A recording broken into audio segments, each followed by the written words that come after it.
मई का महीना था। सूरज जैसे आसमान से आग के गोले बरसा रहा था। दोपहर के 2 बज रहे थे, लेकिन शांति निवास की रसोई में तापमान 50 डिग्री के पार था। सुमन पसीने से लथपथ खड़ी थी।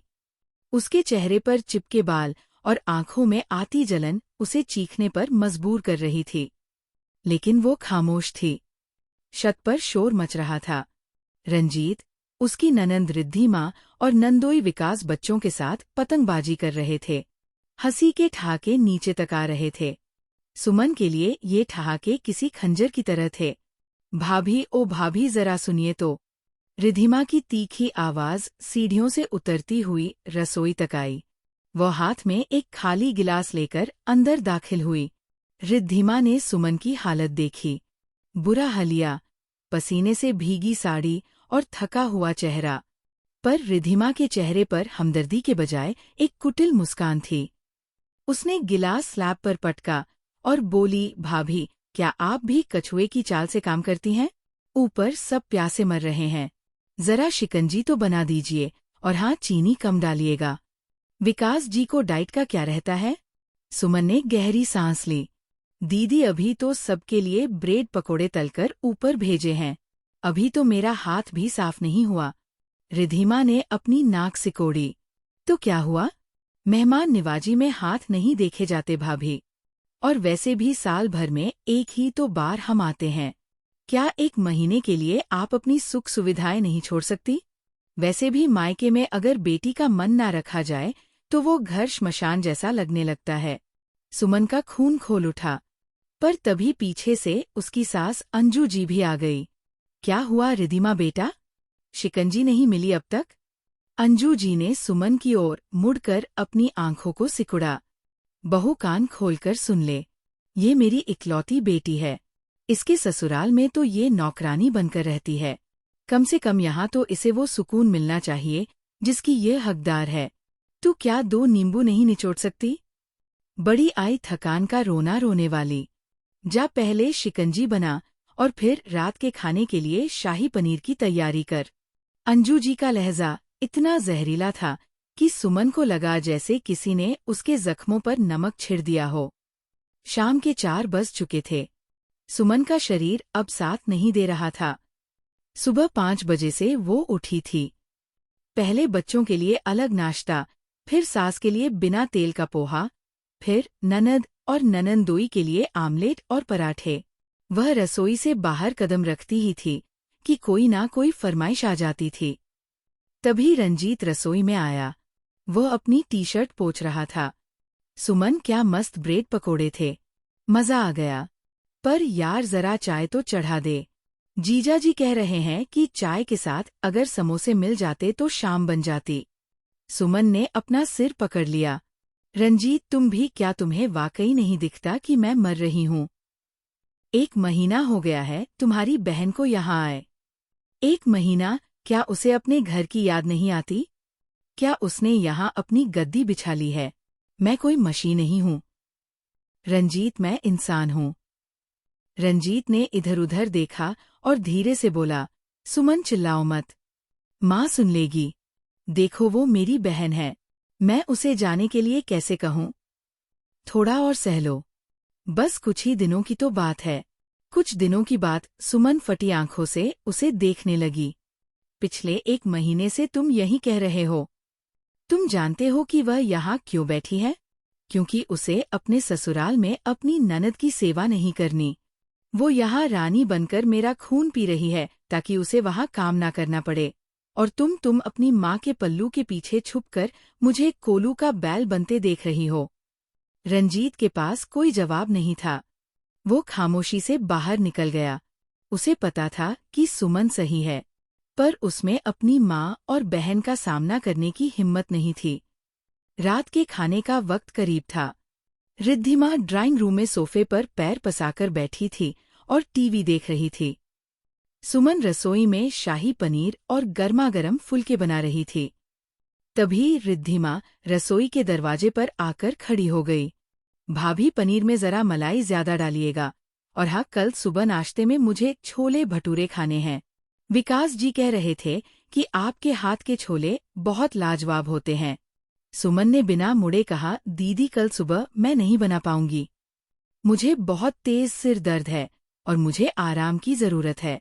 रिद्धिमा के चेहरे का रंग बदल गया। वह पैर पटकती हुई अपनी माँ के पास गई। मम्मी देखिए, भाभी के नखरे कह रही है कि कल नाश्ता नहीं बनाएगी। क्या मैं अपने ही घर में भूखी रहूंगी? अगर इन्हें इतना ही दर्द है तो मायके क्यों नहीं चली जाती? अंजू जी बिजली की तरह तड़प कर रसोई में आई। बहू, ये क्या बदतमीजी है? मेरी बेटी ने कुछ मांगा और तूने मना कर दिया। तेरी हिम्मत कैसे हुई? ये घर मेरा है और यहाँ मेरी और मेरी बेटी की मर्जी चलती है। अगर तुझे सिर दर्द है तो जहर खाकर सो जा, पर सुबह टेबल पर छोले भटूरे होने चाहिए, समझी? सुमन की आंखों से आंसू गिरकर सीधे जलते हुए तवे पर पड़े और शन की आवाज आई। वो आवाज सुमन के अंदर टूटते हुए आत्मसम्मान की थी। रात के 2 बज रहे थे। पूरा घर सो रहा था, पर सुमन को नींद नहीं आ रही थी। वो पानी पीने के लिए नीचे आई तो उसने देखा कि रिद्धिमा और उसकी माँ दबे पाव बालकनी में बात कर रही थी। सुमन खंभे के पीछे छुप गई। मम्मी रिमा फुसफुसा रही थी। टिकट का क्या करना है? विकास कह रही हैं कि अब चलना चाहिए। अंजू जी ने उसका हाथ थाम लिया। अरे पागल है क्या? अभी मत जा। तेरी ननद अभी अपने ससुराल से वापस नहीं गई है। अगर तू अभी चली गई तो तुझे उसकी गुलामी करनी पड़ेगी। यहाँ रह ऐश कर। ये सुमन है ना, इसे हम दबाकर रखेंगे। ये नौकरानी की तरह काम करेगी और तू रानी की तरह राज कर। जब तक तेरी ननंद का ससुराल जाने का मैसेज नहीं आता तो यही डटी रह। रिद्धिमा खिलखिलाकर हंसी। मम्मी आभीना कमाल है। बेचारी भाभी को तो पता ही नहीं कि मैं उसे अपनी ननद का बदला यहाँ निकाल रही हूँ। उसे लगता है कि मैं उसकी सेवा से खुश हूँ, जबकि मैं तो बस उसका कचुम्बा निकाल रही हूँ। सुमन के पैर कांपने लगे। उसकी आंखों के सामने अंधेरा छा गया। जिस ननद को वह अपनी बहन समझकर सेवा कर रही थी, वो इतनी जहरीली नागर निकलेगी, उसने सपने में भी नहीं सोचा था। उसकी सास जो उसे बेटी कहती थी, वो उसे गुलाम समझकर अपनी बेटी के लिए इस्तेमाल कर रही थी। सुमन ने अपने होंठ बींच लिए। उसकी आंखों में अब आंसू नहीं बल्कि प्रतिशोध की ज्वाला थी। उसने मन ही मन फैसला कर लिया, अब बहुत हुआ।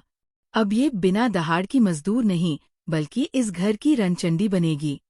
अगली सुबह सूरज की पहली किरण के साथ ही शांति निवास में हलचल शुरू हो गई। रिद्धिमा अपनी आदत के मुताबिक बिस्तर पर अंगड़ाइयां ले रही थी और मन ही मन उन छोले भटूरों के स्वाद के सपने देख रही थी जो उसने सुमन को जहर पिलाकर ऑर्डर किए थे। सुबह के 8 बज चुके थे, लेकिन रसोई से आज ना तो मसालों की खुशबू आ रही थी और ना ही बर्तनों के खड़कने की आवाज। पूरे घर में एक अजीब सा सन्नाटा पसरा हुआ था। अंजू जी अपने कमरे से बड़बड़ाती हुई निकली। ये बहू अभी तक सो रही है क्या? सूरज सिर पर चढ़ाया है और महारानी का अभी तक पता नहीं। रिद्धिमा के बच्चे भूख से बिलख रहे होंगे। वह सीधा सुमन के कमरे की तरफ बढ़ी और बिना दरवाजा खटखटाए अंदर घुस गई। लेकिन जो नजारा उन्होंने देखा उसने उनके होश उड़ा दिए। सुमन सो नहीं रही थी। वो सचदच कर एक चटक बनारसी साड़ी पहनकर, आंखों में गहरा काजल और चेहरे पर एक अजीब सी मुस्कान लिए अपने बेड पर बैठी मैगजीन पढ़ रही थी। ये क्या तमाशा है बहू? तू अभी तक तैयार होकर यहाँ बैठी है? रसोई में क्या तेरे बाप आकर छोले भटूरे बनाएंगे? अंजू जी की आवाज में जहर और हनक साफ थी। सुमन ने मैगजीन से नजरें हटाई और बड़ी शीतलता से बोली, मम्मी जी आज से रसोई बंद है और हाँ, मेरे पिताजी का नाम मत लीजिए क्योंकि आज से इस घर में सिर्फ मेरा नाम चलेगा। अंजू जी के पैरों तले जमीन खिसक गई। तेरी हिम्मत कैसे हुई मुझसे इस लहजे में बात करने की? जा रसोई में, वरना आज तेरा वो हाल होगा कि मायके वाले भी नहीं पहचानेंगे। सुमन उठी और अपनी सास के बिल्कुल करीब जाकर खड़ी हो गई। उसकी आंखों में एक ऐसी चमक थी जिससे अंजू जी सिहर गई। मम्मी जी, अब ना मैं आपकी धमकी से डरती हूँ और ना ही आपकी बेटी के नखरों से। कल रात बालकनी में आप दोनों की जहरीली मीटिंग मैंने सुन ली थी। आपने कहा था ना कि मैं बिना दहाड़ की मजदूरी हूँ। तो सुनिए, आज से मजदूर हड़ताल पर है। तभी रिद्धि माँ वहां पहुंची। भाभी, मेरे छोले भटूरे कहाँ हैं? बच्चों को भूख लगी है और विकास जी भी तैयार बैठे हैं। सुमन ने एक ठंडी हंसी से, रिद्धिमा दीदी, भटूरे तो नहीं मिलेंगे, लेकिन हाँ, एक आईना जरूर लाई हूँ आपके लिए। आपकी ननद घर आ रही है ना, और आप यहाँ काम चोरी की ट्रेनिंग दिलाने आई है। रिद्धि माँ का चेहरा सफेद पड़ गया। उसका चोरी पकड़े जाने का डर अब उसके माथे पर पसीने की बूंदों के रूप में चमक रहा था। रंजीत भी शोर सुनकर वहां आ गया। क्या हो रहा है यहाँ? सुमन, ये तुमने क्या पहन रखा है और नाश्ता क्यों नहीं बना? सुमन ने रंजीत की ओर देखा। उसकी नजरों में अब हमदर्दी नहीं बल्कि तिरस्कार था। रंजीत, आज तुम्हारा फैसला होगा। या तो तुम अपनी माँ और बहन की इस साजिश का हिस्सा बने रहो, या फिर अपनी पत्नी के आत्मसम्मान के साथ खड़े रहो। सुमन ने मोबाइल निकाला और एक रिकॉर्डिंग चालू कर दी। ये वही रिकॉर्डिंग थी जो उसने कल रात बालकनी के पास की थी। जैसे ही रिद्धिमा की आवाज गूंजी, बेचारी भाभी को तो पता ही नहीं कि मैं उसे अपनी ननद का बदला यहाँ निकाल रही हूँ। मैं तो बस उसका कचुम निकाल रही हूँ। रंजीत का सिर शर्म से झुक गया। विकास भी सीढ़ियों पर खड़ा ये सब सुन रहा था। वह नीचे आया और सीधा रिद्धिमा के पास गया। उसका चेहरा गुस्से से तमतमा रहा था। तो ये वजह थी कि तुम 1 महीने से यहाँ डटी हुई थी। मेरी बहन आ रही थी और तुम उसे घर में घुसने नहीं देना चाहती थी। रिद्धिमा, मुझे शर्म आ रही है कि तुम मेरी पत्नी हो। रिद्धिमा ने जब देखा कि वो चारों तरफ से गिर गई है तो उसने अपना आखिरी कार्ड खेला, आंसू का हथियार। वह जमीन पर बैठकर रोने लगी। मम्मी देखिए, भाई और भाभी मिलकर मुझे घर से निकालना चाहते हैं। क्या एक बेटी का अपने मायके पर कोई हक नहीं? क्या मैं 2 रोटी भी यहाँ सुकून से नहीं खा सकती? अंजू जी ने फिर अपनी बेटी का पक्ष लिया। रंजीत, देख अपनी बहन का हाल। बहू ने इसे कितना मानसिक टॉर्चर किया है। सुमन, तू अभी इसी वक्त घर से निकल जा। सुमन शांत रही। उसने अपना पर्स उठाया और बोला, निकलूंगी तो मैं जरूर मांझी पर अकेले नहीं। रंजीत, अगर तुमसे जरा भी स्वाभिमान बचा है तो चलो मेरे साथ, और अगर नहीं तो अपनी इस राजकुमारी बहन की सेवा तुम खुद करो। मैं आज ही जाकर विकास जी की बहन को फोन कर रही हूँ कि उनकी भाभी यहाँ मजे मार रही है और वो अभी इसी वक्त उनके घर पहुँच जाए। ये सुनते ही रिद्धिमा की चीख निकल गई। नहीं भाभी, ऐसा मत करना। वो मेरा घर तहस-नहस कर देगी। सुमन अपनी कुर्सी खींचकर बैठी। तो फिर दीदी, चलिए रसोई में। आज छोले भटूरे आप बनाएंगी। मैं डाइनिंग टेबल पर बैठकर इंतजार करूंगी। और हाँ मम्मी जी, आप पोहा बनाएंगी बिना तेल वाला, जैसा आपको पसंद है। आज से इस घर में काम का बंटवारा होगा, सेवा का नहीं। विकास जी ने अपनी टिकटें निकाली। किसी को कहीं जाने की जरूरत नहीं है। रिद्धिमा, अभी अपना सामान पैक करो। हम आज की ट्रेन से वापस जा रहे हैं। अंजू जी ने रोकने की कोशिश की। अरे दामाद जी, अभी तो छुट्टियां बाकी है।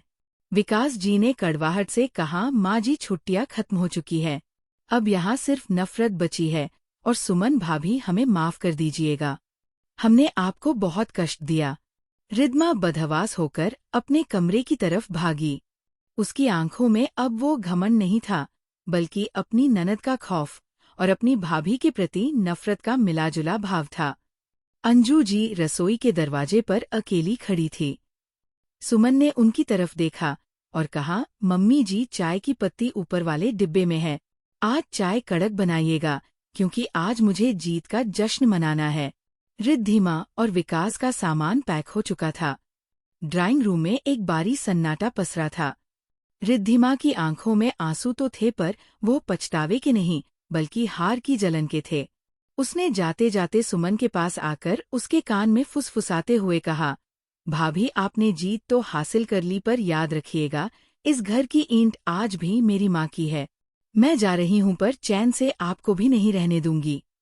सुमन ने उसकी आंखों में आंखें डालकर जवाब दिया, दीदी, जो घर दूसरों की बदुआओं पर टिका हो, उसे ढहने में देर नहीं लगती। अपनी ननंद का ख्याल रखिएगा। सुना है वो आपसे भी ज्यादा तेज है। रिधिमा पैर पटकती हुई बाहर निकल गई। अंजू जी दरवाजे पर खड़ी अपनी बेटी को ओझल होते देख रही थी। जैसे ही टैक्सी मुड़ी, अंजू जी ने मुड़कर सुमन को एक ऐसी नजर से देखा जैसे वो उसे कच्चा चबा जाएंगी।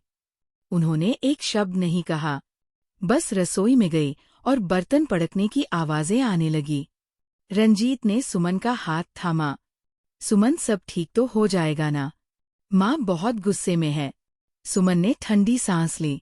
रंजीत, गाँव गहरा है तो भरने में वक्त लगेगा, पर अब मैं घुटने नहीं टेकूंगी। 3 दिन बीते थे। घर में एक कोल्ड वॉर चल रहा था।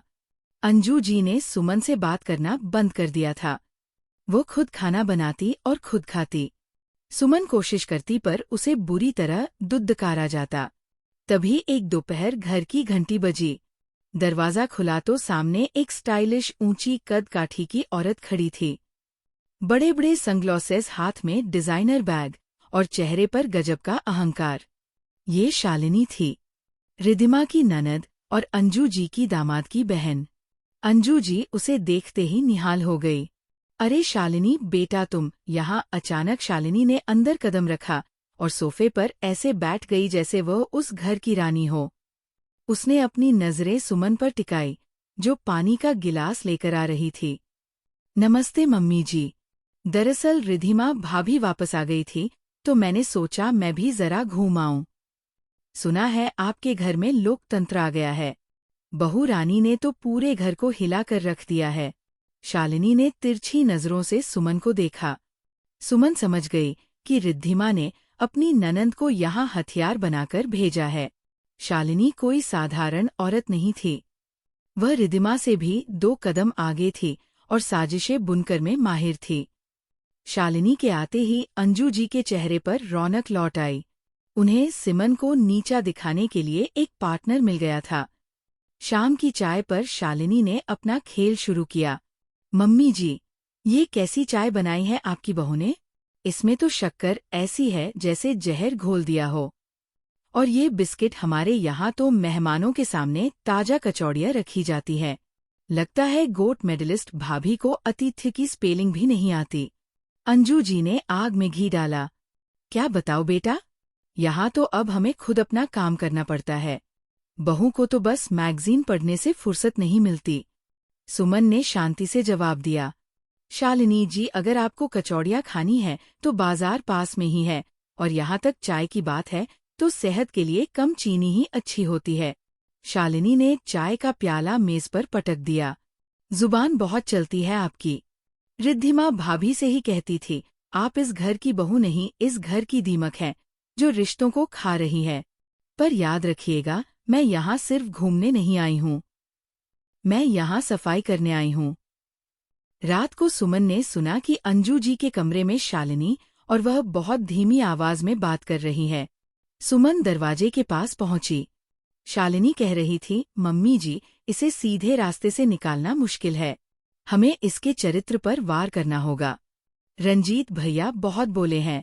अगर राम उन्हें ये यकीन दिला दें कि सुमन का किसी और के साथ चक्कर है तो वो खुद इसे धक्के मारकर घर से निकाल देंगे। अंजू जी थोड़ा हिचकिचाई पर, बेटा रंजीत मान जाएगा, मानना पड़ेगा। मम्मी जी, मेरे पास एक प्लान है। मेरे पास एक पुराना दोस्त है जो एक्टिंग बहुत अच्छी करता है। बस उसे एक दिन सुमन का प्रेमी बनकर यहाँ लाना है, बाकी सब मैं संभाल लूंगी। शालिनी की आवाज में एक क्रूर हंसी थी। सुमन के रोंगटे खड़े हो गए। ये सिर्फ काम का बोझ नहीं था, ये उसके चरित्र की हत्या करने की साजिश थी। उसे समझ आ गया कि रिधिमा माँ ने अपनी ननद को सिर्फ परेशान करने नहीं बल्कि उसका घर उजाड़ने के लिए भेजा है। सुमन ने ठान लिया कि वह रक्षात्मक नहीं बल्कि आक्रामक होगी। उसने चुपके से शालिनी के फोन का क्लोन बनाने की कोशिश की। उसने देखा कि शालिनी रिधिमा को लगातार मैसेज कर रही थी। काम शुरू हो गया है।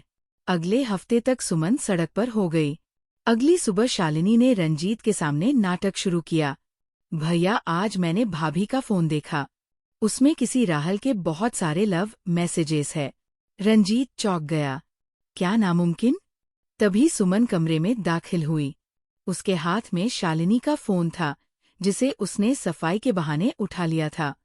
रंजीत, चरित्र की बात छिड़ी है तो जरा जेब भी तो देख लो कि तुम्हारी ये लाडली मेहमान अपनी भाभी रिद्मा के साथ मिलकर क्या खिचड़ी पका रही है।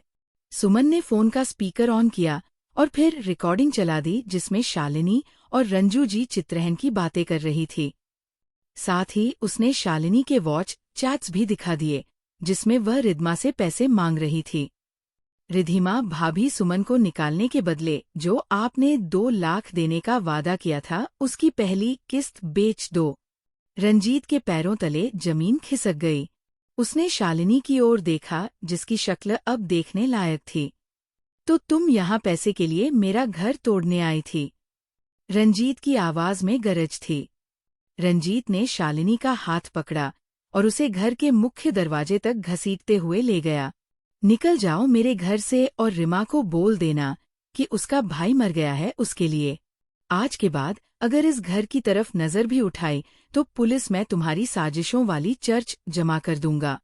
शालिनी चिल्लाती रह गई पर दरवाजा बंद हो चुका था। अंजू जी कोने में खड़ी कांप रही थी। सुमन उनके पास गई और जमीन पर बिखरे हुए शालिनी के बैग को उठाकर उनके पास रख दिया। मम्मी जी, बेटी का मुंह बुरा नहीं होता, पर उस मोह में अंधे होकर दूसरों की बेटी का घर उजाड़ना पाप है।